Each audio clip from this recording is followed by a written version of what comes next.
एक छोटे से गांव में एक बूढ़ी माँ रहती थी। उसका नाम था जमुना। उसके चेहरे पर उम्र की लकीरें साफ दिखाई देती थीं, लेकिन आंखों में अपने बेटे के लिए अथाह प्यार भरा था। जमुना का एक ही बेटा था, राघव। वही उसकी दुनिया था, वही उसका सहारा। राघव बचपन से ही बहुत मेहनती और सीधा लड़का था। गांव में छोटी सी खेती थी, लेकिन उससे घर का खर्च ठीक से नहीं चलता था।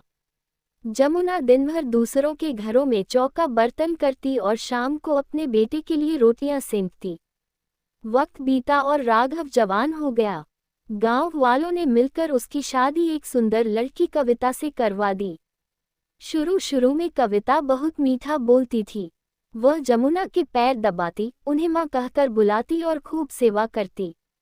जमुना सोचती थी कि भगवान ने उसे बेटी दे दी, लेकिन शादी के कुछ महीनों बाद ही घर की गरीबी फिर सामने आने लगी। राघव ने एक दिन माँ के सामने बैठकर कहा, माँ, मैं शहर जा रहा हूँ। यहाँ रहकर कुछ नहीं हो पाएगा। मैं पैसे कमा कर लाऊंगा, फिर तुम्हें कोई तकलीफ नहीं होगी। जमुना की आंखों में आंसू भर आए। बेटा, तू चला जाएगा तो मैं कैसे रहूंगी? राघव ने माँ का हाथ पकड़ लिया। माँ, बस थोड़ा समय, फिर मैं हमेशा के लिए लौट आऊंगा। अगले दिन वह शहर चला गया।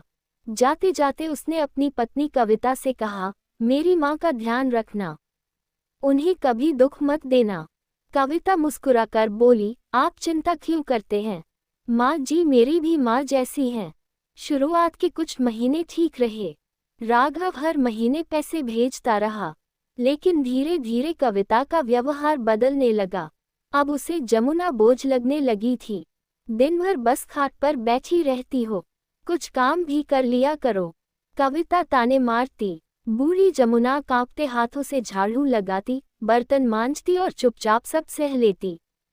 एक दिन कविता ने खाना बनाकर खुद अच्छे पकवान खाए और जमुना के सामने सूखी बासी रोटी रख दी। जमुना ने धीरे से कहा, बेटी, दांतों में दर्द है, ये रोटी नहीं चबाई जाएगी।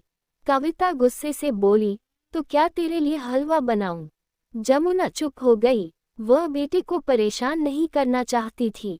जब भी राघव फोन करता, वह झूठ बोल देती, मैं बहुत खुश हूँ बेटा, तेरी पत्नी मेरा बहुत ध्यान रखती है।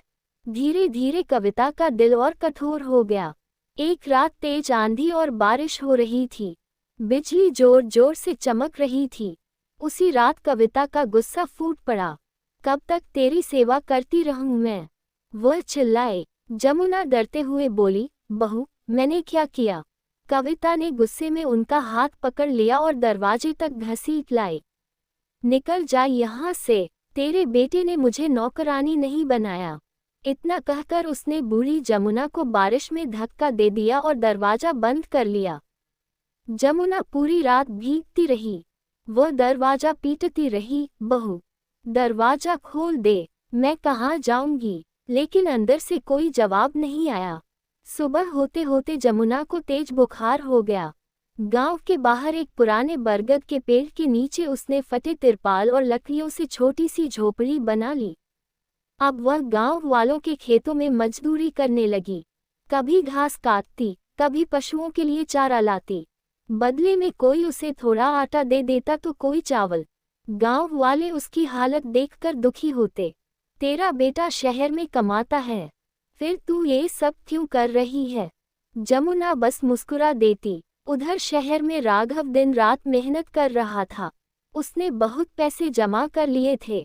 उसने माँ के लिए एक गर्म शॉल खरीदी और पत्नी के लिए गहने। 2 साल बाद वह गांव लौट रहा था।